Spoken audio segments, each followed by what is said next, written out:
Hey guys, so we're going through the process of kind of cleaning an image, specifically when you're adapting a print. So you take a Google image, a photograph, what have you. The next thing after you index it, so meaning you've gone through the color reduction, I have my, I'm selecting this bicycle guy image. You can see it's in those little boxes, so that means it's indexed. You can also see over here in your palette viewer, it has 4 colors going on in here. Now let's go in here. So it's still pretty pixelated and it would kind of print off that way and it wouldn't look lovely. So we really want to clean this up. And there's a few ways that we can clean up. I will say that cleaning an image up takes the longest, especially if you're a type A person or a perfectionist. You can be in here for days cleaning an image. And there are a lot of tools that help you do it quicker, but this is probably the longest process. So when you, even if you're not a CAD, designer, sometimes it's great to understand how these CADs get made. So that when you're a designer, a merchant, a buyer, a product developer, you're like, oh, I get why it took my CAD designer a week to get this print to me. And especially, so anyway, so after you've gone through the color reduction studio, we're now going to go into the clean image studio. So I believe I have this image selected. Okay, great. So I'm going to click onto this. And I do like to put the preview on again so you can see, so essentially we're trying to reduce this pixelation as much as we can.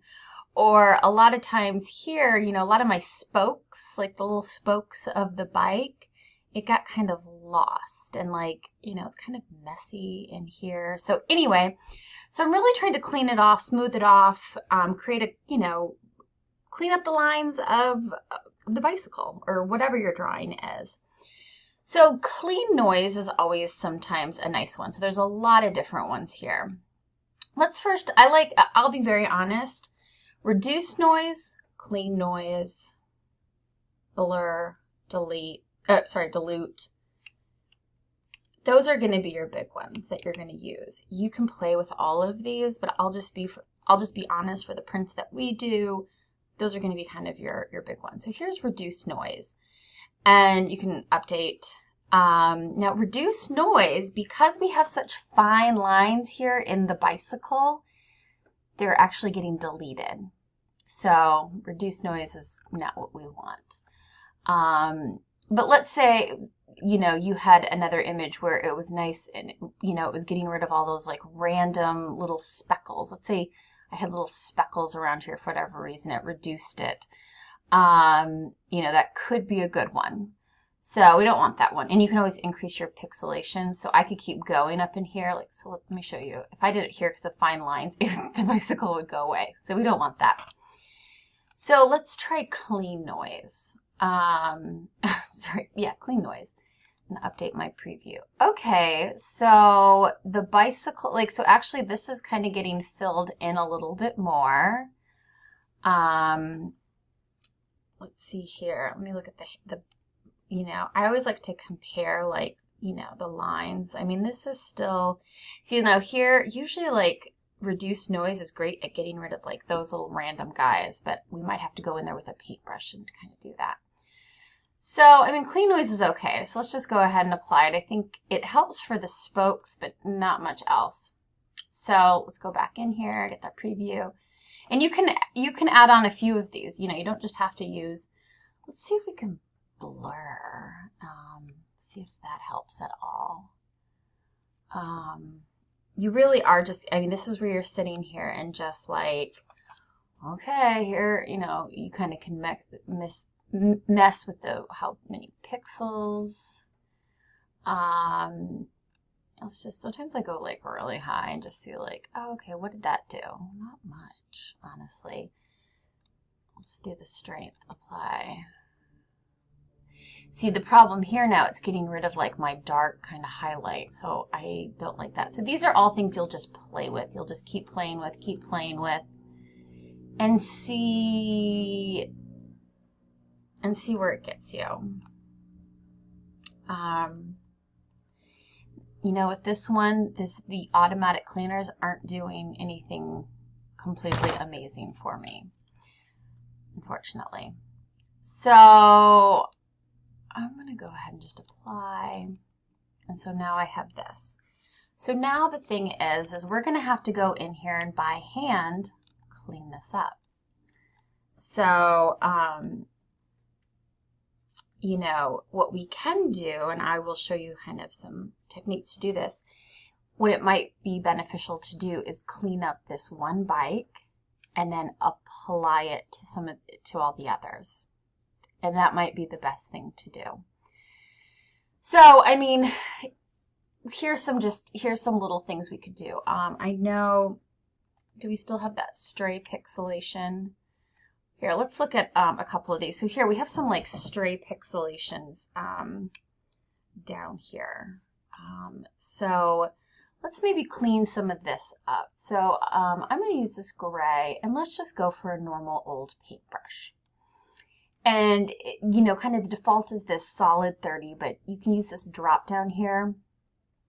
And there are all these different kinds of paintbrushes that you can use. I think I'm going to stick with like a smooth instead of a solid, just because that's the nature, I feel like, and I'm going to go pretty small, the nature of this, just how this is. It'd be kind of nice to be a little smoky. So now, obviously, my paintbrush is really big, and you know, you can always do Control-Z. So here, I'm going to make it a little smaller. And I'm going to now start to fill this guy in and just start to make kind of these like softer shadows. So it's not so looking random.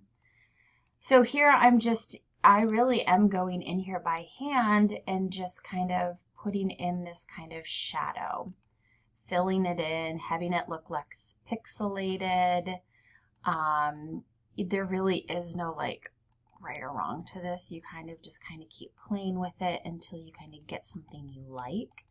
You know, I might take out some of these brown. I'm really trying to soften up here so that then I can come back in here in this light brown and kind of maybe connect this a bit. And actually that looks a little aggressive. So I'm curious if this is where you start playing with like, okay, I'm going to make this kind of this gray, brown gray. And maybe the highlight, I'm going to come back in here with maybe more of like a splattered brush. Woo, that's huge. So let's put this sucker down. And I'll kind of readjust. Yeah, let's go to like a 3. And maybe kind of we'll see now it's kind of splattering it. And maybe that's kind of what I want. Who knows? So anyway, this is where you're going to just start kind of playing with all of this stuff. Again, I'm going to do like a solid, for the spokes, I really want to kind of get this nice filled in and defined. So I'm going to come in here and really try to clean up these spokes. And this is where it can really take a while because you're really going in here and almost like redrawing everything. And cleaning everything up. So this is where I find this very mesmerizing and somewhat therapeutic. Some people, it drives people crazy. So, this is where you'll start to learn a lot about how do I really like to work. Now I'm starting to fill this up. Anyway, this is what you do. This is how you just kind of roll. Let's say I wanted to get rid of these little dots that I kind of had created accidentally. Let me now go into my cream, make my paintbrush bigger. And let me clean these up, get these the ground color. Maybe get rid of some of these, clean it all up. Anyway, so that's one way to do it with just the regular old paintbrush.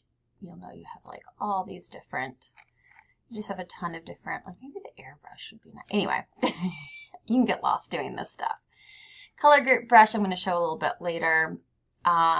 Fill's a good one to know about. So fill, let's say I'm just like, okay, this cream isn't what I'm wanting. I'm wanting to kind of reverse some colors. So you really, well, yeah, so you can just simply, take this dark color and you just fill it in. But essentially it's kind of like an edge finder. So as soon as that kind of stops, you lose it. But you can kind of draw shapes and fill it there. I'm going to do Control Z. So there's the fill brush. The effects brush is really fun. And this is what I might do for this shadowing. Again, I want to make my paintbrush a little smaller, but so like I'm really digging this kind of blur thing. And hold on, let me get and I'm going to keep the blur at 50%. So that can be the effect strength. I like 50%. Let me get my brush down so it's not so big and aggressive. And this is where you can kind of start blurring things and seeing, ooh, is this what I'm going to want? So it's kind of reducing some things. Let me go up here. Let me go up to the bird one. I feel like the blur was really cleaning things up in the bird one because see how like pixelated it is? So you can make your brush a little bigger for this guy because I really want to blur this ground color. And look how I can kind of start to blur it and it makes it like less pixelated looking. And you can kind of go over it a few times. I can even make the intensity a little bit more to blur it a bit more. But this is kind of, I liked this because it just kind of like cleaned up some things, made it less like down here is kind of pixelated. Sorry, and so it just kind of blurred things nicely. So blur is one thing. You can always do dilute. So see how it's like diluting this? You could probably even do that to kind of clean up this background. It's maybe a little more aggressive. The other one I really like is smear. Let's see, let's go up here and see how it looks. So you can kind of smear, the background, it looks kind of cool to do smear. Let me see how that would look on the bicycle guy. If I like smear the shadowing. Ooh, that's I kind of like that. Oh, I should make my brush smaller so it doesn't mess with that. But you can play around with these things. I mean, you can do something really dramatic like really smear it. But you can always have the intensity go down if you want it. Those are usually like brightness.